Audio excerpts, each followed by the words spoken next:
Sur l'ensemble du projet Rester, qui était d'ailleurs un projet interrégional entre Auvergne et Rhône-Alpes, ce que je vais présenter là, c'est un des dispositifs du projet Rhône-Alpes.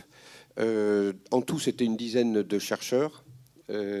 Plus spécifiquement dans ce dispositif sur les processus d'activation des ressources territoriales, une équipe de trois chercheurs essentiellement, avec un noyau dur, je dirais, et puis des collègues qui venaient par moment enrichir nos travaux et les mettre en regard d'autres approches conceptuelles ou d'application. Dès le début, il y a eu un groupe de travail par atelier qui s'est constitué, avec l'équipe de recherche et avec des chargés de mission des parcs naturels régionaux, chargés de mission des chambres d'agriculture, donc une équipe d'environ 10 à 15 personnes, la plateforme rurale aussi, Rhône-Alpes, de 10 à 15 personnes qui se retrouvaient régulièrement, 3 à 4 fois par an, suivant les cas, pour travailler sur les résultats, les faire évoluer, voir quelles applications ils pouvaient avoir à l'éclairage des différents terrains et territoires de chaque participant.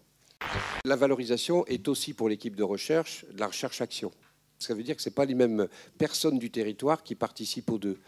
Au début, dans les années 90, on était vraiment dans une logique où les acteurs posaient des questions, où les chercheurs disaient on reformule vos questions, on en fait un projet de recherche, et puis venaient retrouver les acteurs 2-3 ans après en disant voilà nos outils, est-ce que ça vous intéresse ? Et petit à petit, l'expérience et la réflexivité autour de cette expérience-là a permis de construire des programmes où le partenariat est devenu de plus en plus co-constructif et coproductif. Sur le partenariat, les débats du matin ont aussi été intéressants dans la mesure où ils ont révélé une grande diversité des acteurs. On a évidemment parlé des acteurs qui sont directement impliqués dans le projet de recherche, à côté des chercheurs. On a aussi évoqué la responsabilité des acteurs intermédiaires qui ont plutôt vocation à diffuser, à favoriser les résultats de la recherche. Mais aussi, on a pu évoquer les citoyens qui sont potentiellement des bénéficiaires finaux de toutes les actions de développement. Le thème de l'atelier concernait notamment des méthodes d'analyse des démarches territoriales, de regard sur la gouvernance des territoires, voire même d'impact des politiques publiques, et notamment des fonds européens et du programme LEADER. Alors, les résultats les plus notables, c'est d'abord l'engagement du partenariat à travers des acteurs qui se sont assez rapidement intéressés au programme de recherche et qui surtout se sont bien appropriés les outils qui sont les produits de cette recherche. Donc on peut dire que le programme de recherche PSDR, sur les 3 exemples qu'on a eus, il contribue d'une part à donner de la connaissance aux acteurs, à comprendre des phénomènes, et d'autre part, il permet d'être un outil d'aide à la décision. Et je pense par exemple à la grille d'analyse des territoires soumis à des politiques européennes comme LEADER, où on voit clairement la plus-value. On arrive à identifier à travers beaucoup d'indicateurs, on arrive à identifier la plus-value de l'approche territoriale sur une centaine de projets qui sont aidés par l'Europe. Il y avait un des objectifs partagés entre des équipes de recherche qui travaillaient depuis déjà de longue date sur ces questions d'analyse de politique publique, et puis des partenaires régionaux. Il y avait, on va dire, 8 chercheurs et ingénieurs impliqués, je dirais, de façon l'équipe la plus resserrée, donc issus de 4 laboratoires différents. Et donc du côté des acteurs, étaient là représentés, je dirais, assez naturellement les acteurs directement à l'œuvre au niveau du pilotage de ces politiques, c'est-à-dire les DRAF des deux régions, les conseils régionaux des 2 régions, l'agence de services et de paiement qui a été très, très impliquée aussi dans ce travail, et puis la préfecture de région à travers le SGAR, plutôt en Bourgogne, qui a été présente de façon un peu plus en pointillé. Au niveau du partenariat acteurs-chercheurs, on disait que le rapport au temps, c'est ce qui était dit dans l'introduction, était complètement différent entre acteurs et chercheurs. Pour cet outil-là, les chercheurs sont en avance sur nous.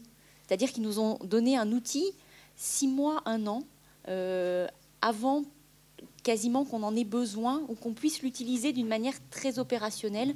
Pour l'attribution des programmes, pour l'évaluation du programme actuel, je dirais, in fine, dans ces paramètres-là, donc soit l'évaluation ex post, soit l'évaluation in itinéré sur cette question-là, mais je pense plutôt à la ex post, soit dans la mise en place des nouveaux programmes. Donc on est dans une organisation et dans une gestion du temps un peu particulière sur ce programme-là.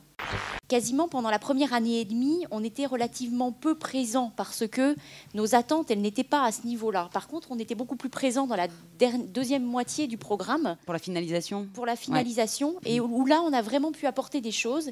Donc, on a fait un effort de compréhension de ce qui s'était fait dans la première partie, de traduction, des projets, enfin voilà, donc il y a un vrai effort à faire et il est très clair que ça se surajoute à autre chose, mais qu'il y a besoin aussi de pédagogie dans notre propre structure pour expliquer en quoi le travail que l'on est en train de faire dans le cadre de PSDR s'inscrit pleinement et complètement dans nos activités. Dans cette génération de programmes PSDR, il y avait eu un gros investissement à peu près dans toutes les régions, en amont, de diagnostics partagés, sur les problématiques de recherche. Donc ça a été avec alors évidemment là ça a été beaucoup avec des acteurs intermédiaires, des représentants des différents secteurs d'activité, les pouvoirs publics. Donc il y a eu ce travail d'identification, de repérage des problématiques, des questionnements voilà, qui étaient identifiés, qui pouvaient s'exprimer à ce moment-là.